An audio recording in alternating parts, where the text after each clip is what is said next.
Marcus is 34. He makes $91,000 a year. He has $214 in his checking account, $6,800 on a credit card, and $0 in savings. Every 2 weeks, money arrives. Every 2 weeks, it disappears. Marcus is not poor by income, but his net worth is negative, and that changes everything about how his brain works. Most people manage their financial life by watching income.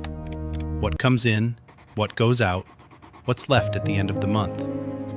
That feels like the right unit of measurement because it's the one that moves. You feel a raise, you feel a pay cut. Income is visible. Net worth is different. Net worth is everything you own minus everything you owe. It's a snapshot taken at any given moment, and it tells a different story than income does. Sometimes a much darker one, sometimes a much better one. A person earning $45,000 a year with no debt and $80,000 saved is in a fundamentally different financial position than someone earning $180,000 with $300,000 in student loans, a maxed credit card, and a lease on a depreciating car. The income numbers would have you rank them in the wrong order. The Federal Reserve's Survey of Consumer Finances puts the median net worth of American households at around $192,000. That sounds like a stable, solid middle, until you remember that median doesn't mean typical, and typical American financial life is more fragile than the headline number suggests. Nearly a third of Americans have a net worth of 0 or less. Among people under 35, the share with negative net worth is substantial. And more than half of Americans, over 51% according to survey data, have never calculated their own net worth. Not once. They have a rough sense of what they earn. They have a vague dread of what they owe. But the actual number? The real score? Most people have never looked directly at it. That's not financial incompetence. It's human psychology. The number is scary to confront. And the thing about scary numbers is that not knowing them doesn't protect you from them. It just removes your ability to act on them. Think of it this way. Income is cash flow. It's the rate at which money moves through your life.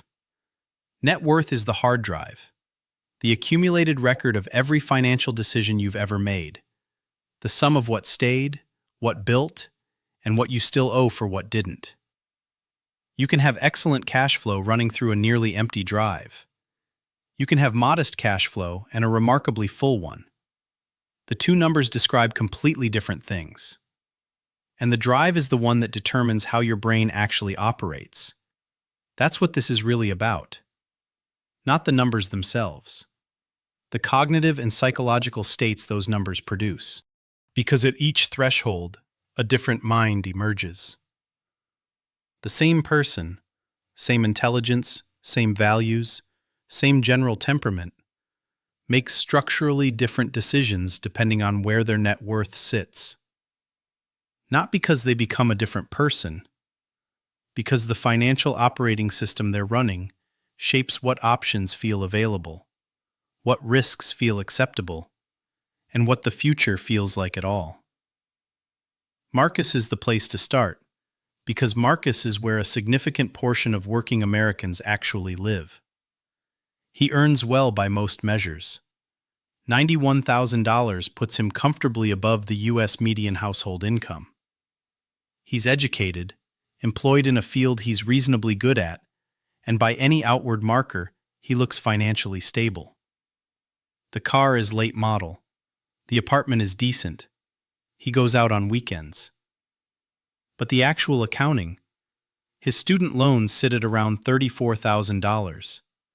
The credit card is $6,800, accumulated over 2 years of expenses that slightly exceeded income, month after month. His car is financed, $11,000 left on the loan for a vehicle that's already lost half its value. He has no savings account, no emergency fund, no retirement contributions to speak of. His total assets, minus his total liabilities, put him somewhere around negative $40,000. What does that actually do to a brain? The research on financial scarcity and cognition is consistent and uncomfortable. When a mind is running under financial pressure, when the math of obligations exceeds the math of resources, it consumes cognitive bandwidth in ways that have nothing to do with willpower or intelligence. Sendhil Mullainathan at Harvard and Eldar Shafir at Princeton spent years documenting this. Financial stress doesn't just feel bad, it occupies mental space. It takes up working memory. The person who is constantly calculating whether they can make rent, which bill to defer, how many days until the next paycheck, that person is running a background process that never closes. It drains processing power away from longer-term thinking, from creativity, from the kind of patient reasoning that builds towards something. Marcus knows this without knowing the research. He feels it as a low-level hum, a kind of friction that's always present. He's not panicking. The income keeps arriving, the bills keep getting managed, but the management itself is a tax on his attention that a person with a positive net worth simply doesn't pay. And then there's the particular psychological texture of Marcus's situation, which is different from someone who is poor outright. Marcus earns enough. He knows he earns enough, which means the negative net worth carries a specific kind of shame that straightforward poverty doesn't. The shame of someone who should have been able to get ahead but hasn't. He can't blame the income. He has to look at the decisions, the creep of lifestyle, the loans that made sense at 22 and feel strangling at 34. That shame often prevents the very confrontation the situation requires. It's an invisible constraint, not the debt itself, but the psychological weight around it that makes it hard to look at directly, and therefore hard to act on. He'll probably be fine, eventually. He's not in crisis. But the mind operating at negative net worth and the mind operating at any other number are running different software, and that difference is cumulative. Kevin is 28. He's not Marcus. Kevin graduated with less debt, started a few years earlier on the basic habits, and has arrived at a number that seems small but is, psychologically, a different world. $3,000 in savings. That's it. That's the whole portfolio. No investments, no real assets, just a high-yield savings account with $3,000 in it. By almost any conventional financial benchmark, Kevin is still in the vulnerable zone. One medical bill, one car repair, 1 month of unemployment, and the buffer disappears. Financial advisors typically talk about 3 to 6 months of expenses as a genuine emergency fund. Kevin has maybe 6 weeks if things go sideways. And yet, the mind changes. Not dramatically. Kevin is not relaxed about money. He still watches his account balance, still feels the pull of anxiety around large purchases, still has the emergency mode reflex that people who grew up with financial instability tend to carry for years past the point where it's warranted. But something has shifted. The actual emergency is not present right now. There is a small cushion between him and the next crisis. That cushion does something to cognition. The research language for this is optionality.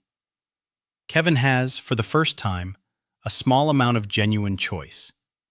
He can absorb one bad month without it cascading into late fees, credit card debt, and the spiral that follows. That's not wealth. That's not even security. But it's a margin that didn't exist before. And the brain registers the margin even when the mind doesn't consciously acknowledge it. The other thing that happens at this threshold is disproportionate psychological weight. That $3,000 feels larger to Kevin than it is. Not because he's irrational, but because the emotional value of a buffer scales differently than the dollar value. Going from 0 to 3,000 is not a $3,000 change in subjective well-being. It's the difference between having no floor at all and having the beginning of one. The first dollar of buffer is worth more than the $10,000th of additional savings in terms of what it does to the mind. Kevin is still fragile. He knows it. One serious event erases the whole thing, and he's back to the starting line. But he's no longer starting from below the starting line. That distinction is not trivial. It changes what he's able to think about, if only slightly, and only sometimes. Sophia is 31. She has $22,000 across 2 accounts. A high-yield savings account she opened 18 months ago, and a Roth IRA she's been contributing to since she was 26. The IRA has grown past her contributions. She checks the balance more often than she tells people. At this level, something qualitatively new starts to happen.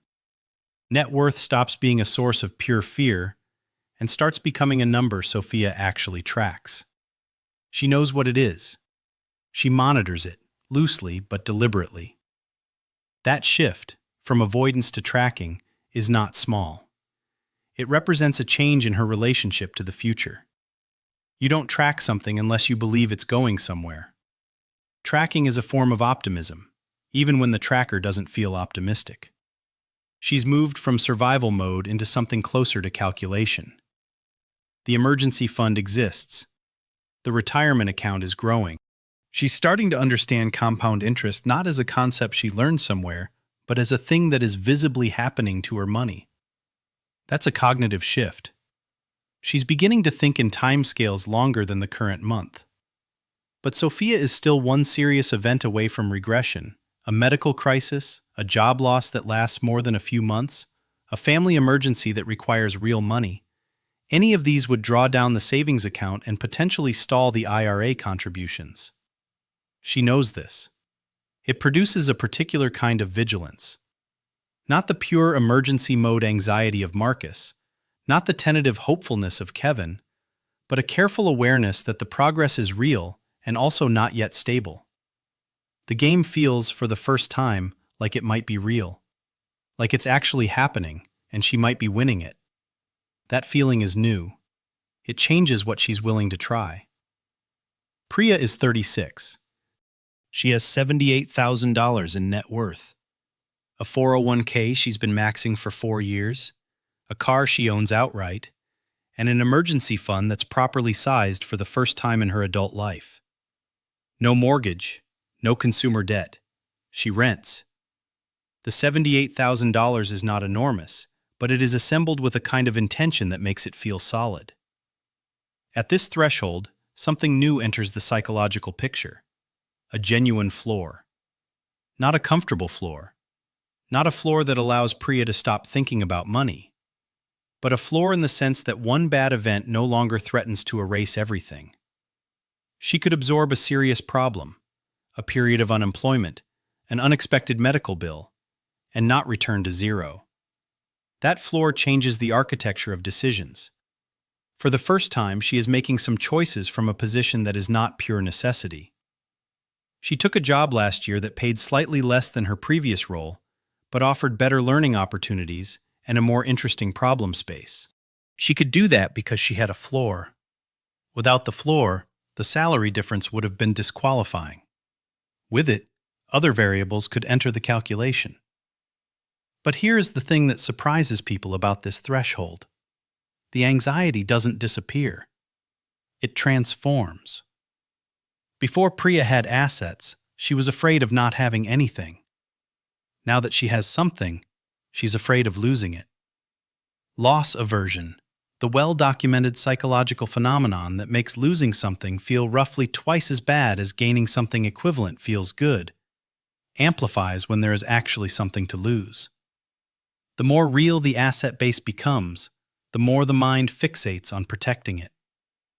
Priya feels this as a new kind of vigilance, a new sensitivity to market news, to job security, to economic conditions she previously ignored because they felt abstract and distant.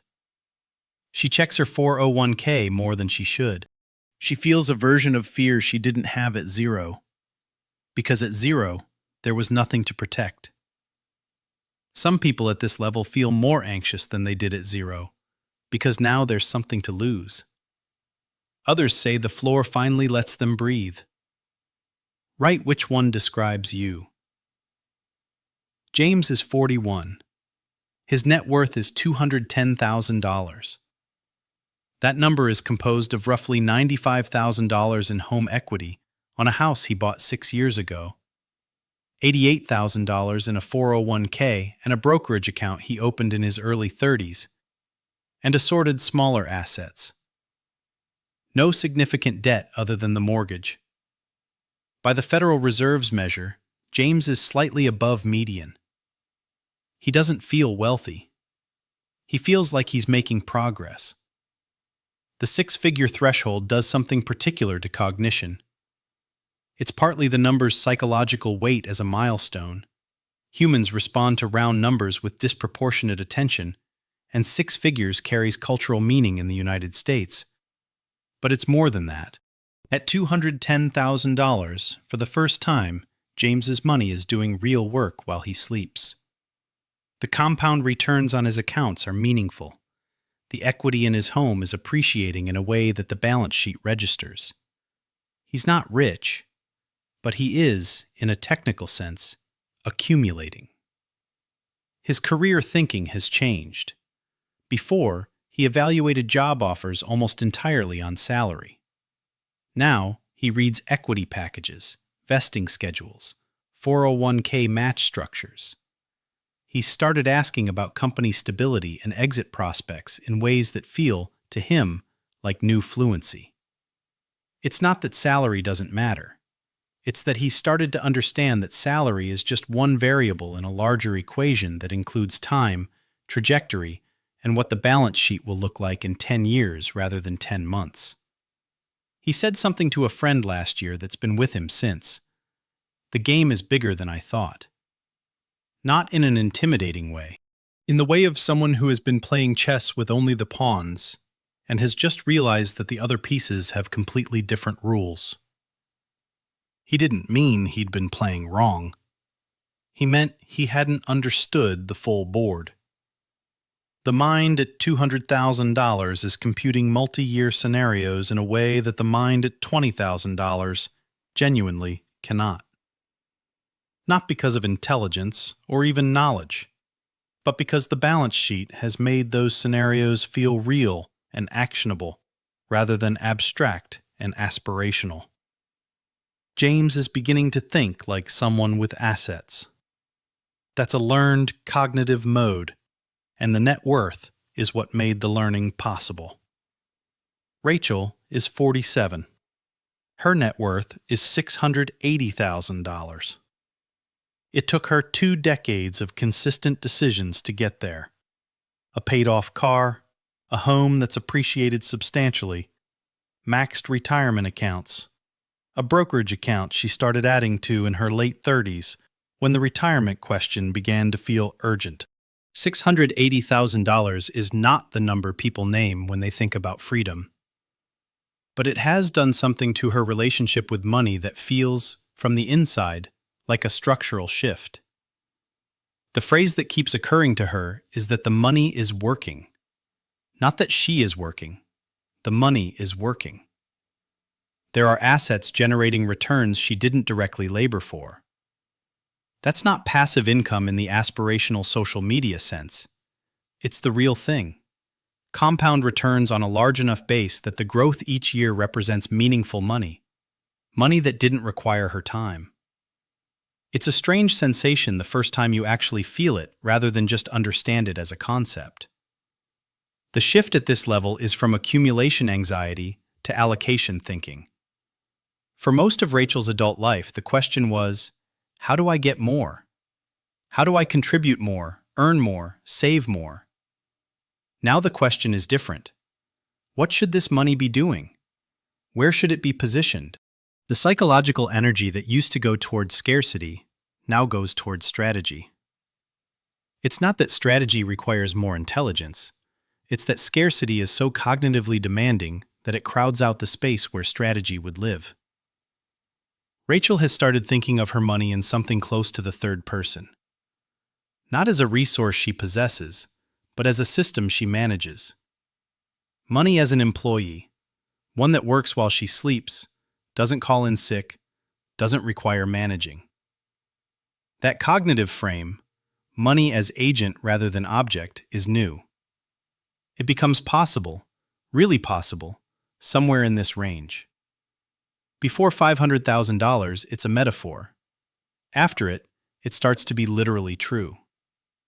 She is not worried about going back to zero. For the first time in her adult life, she genuinely doesn't think that's possible in any realistic scenario. Her brain has quietly updated its threat model, and that update, that shift in the background hum from potential catastrophe to present management, changes the texture of daily life in ways that are difficult to articulate and impossible to fake. Daniel is 52. He is, by the number that Americans most often associate with wealth, a millionaire. His net worth is $1.9 million. A paid-off home in a market that appreciated well, retirement accounts built over 3 decades, a brokerage account, and a rental property that generates modest income. He crossed $1 million in net worth 4 years ago. He remembers the exact moment he saw it on his financial planning spreadsheet. He didn't feel the way he expected to feel. There's a version of the millionaire that lives in American cultural imagination, the person who has arrived, who is set, who no longer has the financial anxiety that everyone else has. Daniel is a millionaire, and he has financial anxiety. It's different anxiety, more sophisticated, more future-oriented, less about survival. But it is not gone. It has, if anything, gotten more complex. The new anxieties are structural. Taxes have become a real and expensive problem. He spends meaningful time thinking about tax efficiency in ways that feel, to him, like a part-time intellectual occupation. Estate planning. What happens to this money? Who it goes to? How it's structured? Is now a live question, with real legal complexity rather than a theoretical concern for later. He has a financial advisor, and he still has the background question that most people with advisors have. Is this person actually doing this well, or would a different allocation look much better in 20 years? And then there's the social complexity that no financial planning article discusses. The millionaire who still lives in roughly the same neighborhood, still sees the same friends, still talks at dinner parties about the same concerns everyone else has. He doesn't tell people. Not explicitly, not directly. Because the number, when introduced into a social situation, changes the geometry of the relationship in ways that are hard to reverse. He's watched it happen. Money at this level becomes a kind of private fact that takes deliberate management. The $1 million threshold, the one Americans reach for as the definition of wealthy, turns out to be real but incomplete. Real because the assets are there, producing returns, providing genuine buffer and genuine optionality. Incomplete because the psychology of someone at $1.9 million is not the psychology of someone who is done. The accumulation instinct doesn't simply switch off. The threat detection apparatus doesn't fully stand down. The millionaire who still feels one bad decade from ordinary is not being dramatic. He's being accurate. Markets correct. Property values shift. One catastrophic health event without sufficient insurance coverage can restructure a net worth statement in ways that felt impossible to imagine. Daniel has arrived at a number that means something. He just hasn't arrived anywhere that feels like an ending. At what number do you think most people's relationship with money fundamentally changes? 1 million? 5 million? Something else entirely? Write the number and why. Michael is 58. His net worth is $7.2 million. This number was not built quickly or spectacularly. It was built over 35 years of above-average earnings, consistent investment, 2 real estate positions that appreciated substantially, and a business interest that he sold 8 years ago for more than he expected. He is not a tech founder or an heir. He is a person who made a series of decisions over a very long time that compounded in a way that produced this outcome. He is, by any functional definition, financially independent for life. His investable assets alone, stripping out the real estate, generate returns that significantly exceed what he spends. He doesn't need to work. He has worked, continues to work on projects he finds interesting, but the necessity is gone. The income from his labor is, in a strict accounting sense, discretionary. And that produces a set of psychological conditions nobody prepared him for. The problem at $7.2 million is not money. The problem is the complete removal of the constraint that organized his life for 35 years. When the thing that was defining the game, accumulate, protect, grow, secure the future, is accomplished, the question that remains is, now what? Not as a philosophical aside, as a pressing, practical, daily question. What do you optimize for when optimization is no longer required? Michael has had to build a new frame from scratch. He's moved from accumulation as the primary driver to something else, meaning contribution, design of how time gets spent. But the transition is not automatic. The mind that spent decades solving for financial security does not simply reorient towards self-actualization without friction. The old problem-solving mode is still running. It looks for financial problems to engage with, financial risks to evaluate, investment decisions to analyze, even when none of this is necessary in any meaningful sense. He started giving money away more seriously, not because he's especially altruistic by nature, but because it's one of the few remaining financial decisions that has real consequences and requires real thought. Philanthropy at this level becomes a kind of purposeful problem to fill the space where financial anxiety used to live. The constraint was, it turns out, doing more cognitive work than he realized. The constraint was organizing his time, his attention, his ambitions, his identity.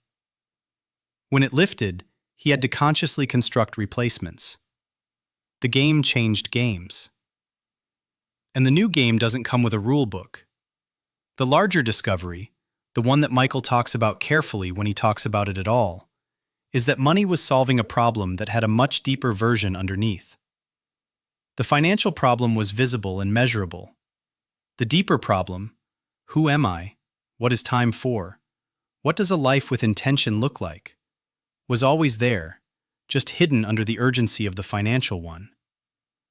At $7.2 million, the financial problem is gone. The deeper version is fully visible. And it turns out that one is harder. Above $10 million, the psychological territory becomes less individual and more institutional.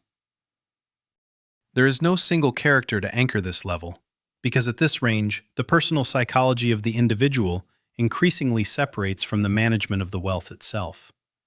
Professionals are now managing significant portions of the portfolio. Lawyers, accountants, financial advisors, estate planners. There is a team, and the team has its own logic, its own dynamics, its own potential for both excellence and misalignment. The individual's primary financial task shifts from managing money to managing the people who manage money. That's a different skill set, a different form of attention, and a different kind of vulnerability. Identity changes at this level in a particular way. The connection between what you do personally and what the money does becomes genuinely tenuous. You can work today or not work. The money will do what the money does.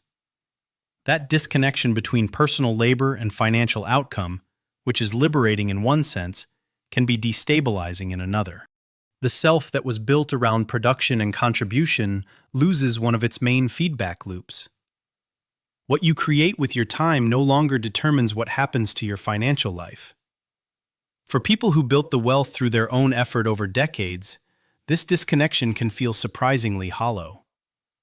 Philanthropy enters not just as preference, but as psychological necessity. At a certain scale of wealth, giving money away becomes one of the primary ways the wealth connects back to something legible as human consequence. It becomes a way to remain an agent in the story, rather than simply a vehicle through which assets move. The wealth is becoming institutional. It has a structure, a governance, a logic that extends beyond any individual's lifetime. It is beginning to behave less like a resource and more like a system. The individual who holds it is less the owner and more the current steward. Above $100 million, the individual perspective largely dissolves as the useful frame for analysis. This is not to say that the people who hold this level of wealth have lost their individuality. They haven't. But the psychological condition of holding $100 million or more is no longer, in any meaningful sense, a personal financial condition. It is a position within a power structure. It shapes other people's lives, other organizations' decisions, other communities' futures, not through intention, but through scale. The money, at this level, is not doing what money does for Marcus or Kevin or Sophia. It is doing what institutions do.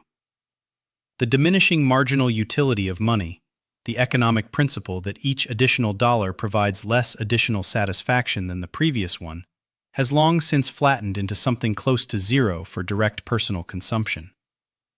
You cannot meaningfully consume $100 million in a lifetime. What the money provides is not more of anything that resembles personal satisfaction. What it provides is capability, leverage, and a particular kind of freedom that is so vast it becomes its own form of constraint. Because when you can do essentially anything, the question of what to actually do becomes the hardest problem available. The operating system metaphor completes itself here. At the bottom of the net worth spectrum, the operating system is running in survival mode. All resources dedicated to immediate processing, nothing left for long-term execution. Every cycle consumed by the urgent. At the top, the operating system has so much capacity that it has to deliberately design its own tasks, invent its own constraints, construct its own problems to solve. Or it runs the risk of what any overpowered machine runs when there's nothing to do with all that capacity, running the machine on idle. The invisible thread through all of this is not the number. The number is just the measure. The actual thing is cognitive permission. At each threshold, not the exact number, not the round figure, but somewhere in the range, a different set of decisions becomes psychologically available. Not because the person became smarter, or more disciplined, or fundamentally different, because the balance sheet gave their brain permission. Permission to think past the current month. Permission to evaluate a job offer on factors other than immediate salary. Permission to take a risk that has a possible downside without that downside being catastrophic. Permission to think about the future in concrete terms rather than as a vague aspiration. And conversely, at lower net worth levels, the balance sheet denies that permission, quietly, invisibly, without announcing itself. The person doesn't think, I cannot consider that option because my net worth is too low. They just don't consider the option. It doesn't feel available. The cognitive architecture of scarcity, the narrowed attentional focus that Melanothan and Shafir documented, operates below the level of conscious reasoning. It restricts the choice set before the person even knows their choice set has been restricted. This is why net worth is not just a financial metric. It is a cognitive environment. The same person, with the same raw intelligence and the same fundamental values, reasons differently at negative $40,000 than at $200,000, than at $2 million. The math is producing the mind, not the other way around. That's a strange inversion of the story most people tell about money. The one where character determines outcome, where the disciplined and the wise accumulate and the rest don't. Character matters. But character is also operating inside a cognitive environment shaped by the balance sheet it's living in. Most people think the biggest psychological shift happens at the top. Some researchers say it happens between 0 and 10,000. Right where you think the real line is, which brings it back to the basic distinction this started with. Income tells you what you earned this month. Net worth tells you what your past decisions have collectively become. Income is a rate, a velocity, a measure of current flow. It tells you something real and important, your current productive value in the market, your current capacity to generate resources, what you're able to spend right now. But it doesn't tell you where you are. It tells you how fast you're moving. Net worth is a position. It's the accumulated record of every financial decision made from the first paycheck forward. What was spent, what was saved, what was borrowed, what was built, what was sold, what was lost, what was started and abandoned and started again.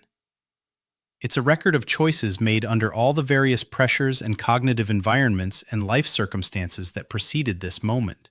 It contains within it the history of who you were in your financial life, long before you knew what you were doing. Most people manage the rate. They optimize the income, track the monthly budget, manage the flow. That's reasonable. Income is immediate and legible. It's what pays the bills. It's where most of the short-term decisions live. But the rate is running through a position that the rate alone won't change quickly.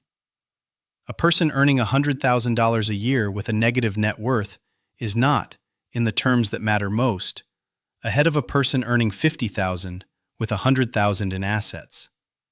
The position, not the flow rate, is what determines the cognitive environment, what determines the optionality, what determines what tomorrow looks like structurally rather than month to month.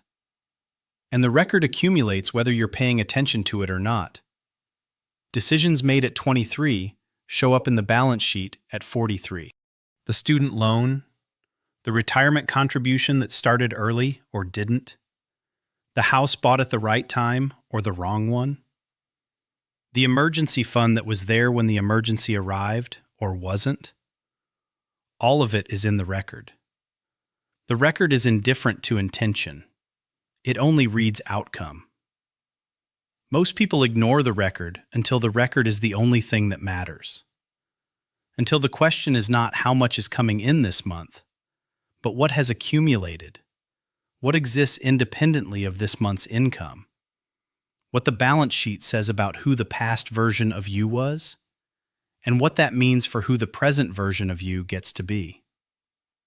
The next video looks at how the record gets built, or doesn't, from the very first financial decision people make as adults, and why the gap between people who start building net worth early and those who start late is larger than almost anyone expects, even after you control for income.